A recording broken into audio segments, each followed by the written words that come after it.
Judy, we asked married, gay, lesbian, and transgender viewers about their concerns. Here's some of what they told us. My name is Robin Reed. I live in Minneapolis. I am in an interracial queer relationship. We're married. We just had a baby. My name is Derek Mize, and I live in Atlanta, Georgia.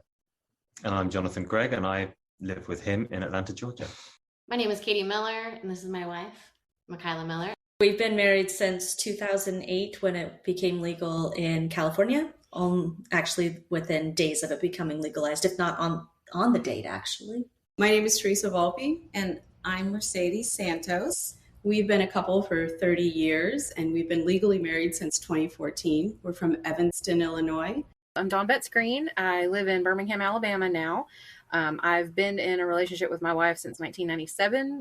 Particularly because we live in the South, in a state that is probably on that list of states that would like to take measures into its own hands if the Supreme Court allowed it. And also because we have children and it puts our family in a pretty precarious position. So I would say our reaction was one of worry. We're trying not to, worry too much. We're trying to be hopeful. But yeah, it's now in the back of our mind sort of that we need to have contingency plans in place.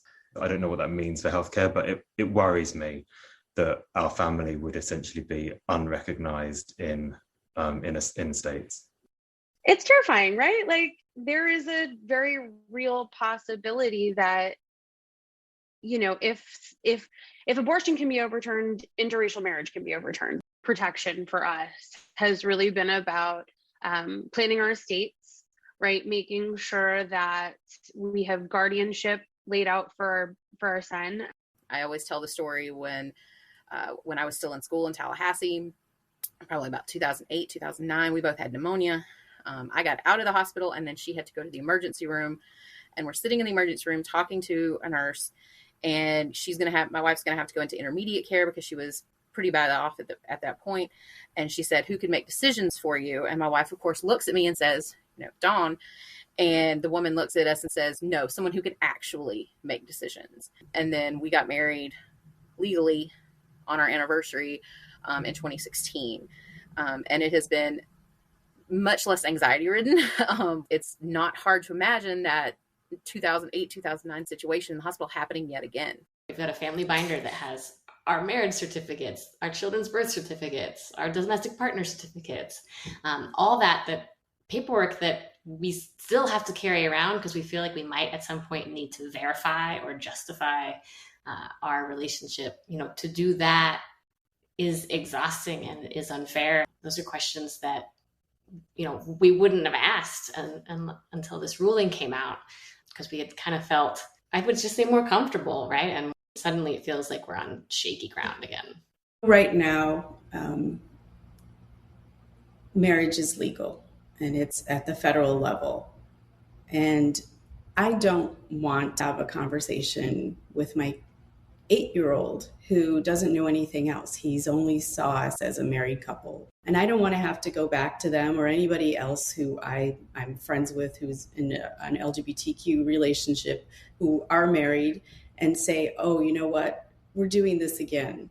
Although we were very proud to go and speak out and help with this fight, I'm exhausted. Many couples are turning to lawyers with their concerns. Lawyers like Sydney Duncan of the Magic City Legal Center, which provides free legal advice to the LGBTQ community in Birmingham, Alabama. Sydney Duncan, thanks for being with us. Since the court overturned Roe, have you been having more people come to you with concerns like this? Oh, absolutely. Yeah, I think there's a general anxiety that was absolutely prevalent in that piece that you just ran in the queer community about where they stand in America today, especially if they're in a red state. We're overwhelmed right now with questions. We had a state clinic just 2 nights ago, and it was our biggest we've ever had. And there's couples who are coming in, they're already married, they typically have children, and what we're doing is basically reverting to pre-2015 Obergefell law practice, and providing them with some sort of legal basis outside of their marriage that reflects the legal standing of their marriage. And we're doing that with wills and estates, estate planning documents such as power of attorneys and advanced healthcare directives. So yeah, people are very, very concerned right now. And we talk about that. It's not just the right to marry, but it's all the rights that come with marriage that were that the Supreme Court said was constitutional in 2015. So talk about all the sorts of things that pre-Obergefell, the decision, people had to do, same-sex couples had to do and might have to do again. Sure. So adopting your own child is something that stands out and has been a popular sort of inquiry right now at our legal practice. People who have been married for a long time, have children who are older, who don't know their parents by anything other than them being their parents, are now wanting to adopt their own children if one of them is not the biological parent on the birth certificate. So, you know, the rights and privileges that exist in marriage extends now to same-sex couples. That was what Obergefell did, and that includes like having both parents on the birth certificate, for instance. And that has been challenged recently in Indiana in 2020. The Attorney General tried to make illegal or not validate having same-sex couples on birth certificates, and the Supreme Court did turn that away. So there is some hope that that would happen again, but with Clarence Thomas issuing basically political agendas through his concurring decisions that target queer people across America, there's nothing else to do but to feel worried and concerned over that. How worried are you that that could happen in the Supreme Court?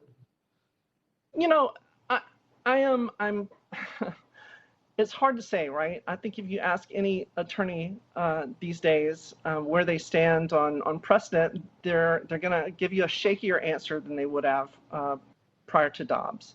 I am not very concerned. I do think that Obergefell sits on firmer ground than Roe did, and I think there are advantages in the equal protection argument that is in that case that Roe did not have. So, you know, it is politically popular though right now, and I think there seems to be a skew between political want and judicial action right now in the Supreme Court, and that's concerning to me. So I'm not worried, but you know, I'm also assisting my clients if they want to take these extra steps that they may not need to do ultimately. So we're being prepared, I guess is a better way to say it. I think we heard one of the couples in our tape piece talk about making contingency plans. Is that sort of the approach you're taking now with your clients? That is. And there's plenty of leeway that would happen if the Supreme Court were to take on a case like this. We would have plenty of time to kind of get everyone's affairs in orders that needed to do this. But I think people are doing it as a way to sort of feel better about the anxiety that they're feeling right now with respect to what happened with Dobbs and what it possibly can mean for Obergefell, you know. So it may be a bit of a sort of self-soothing course of action for people, but it is better to be prepared than to be surprised, I think, in these matters. And this, if they did do this, if they did overturn Obergefell, this would upend the lives of millions of Americans. I can't imagine what we'd end up with. I think is two very different American experiences, right? You would have a blue state experience and a red state experience, and those would be so different from each other. And I worry about that. I think right now we're sort of politically being driven in that direction, but if the law reinforces these political ideologies and enforces them on people who don't want them, then we are in danger of becoming two very different countries legally. Attorney Sidney Duncan from Birmingham, Alabama. Thank you very much. Thank you.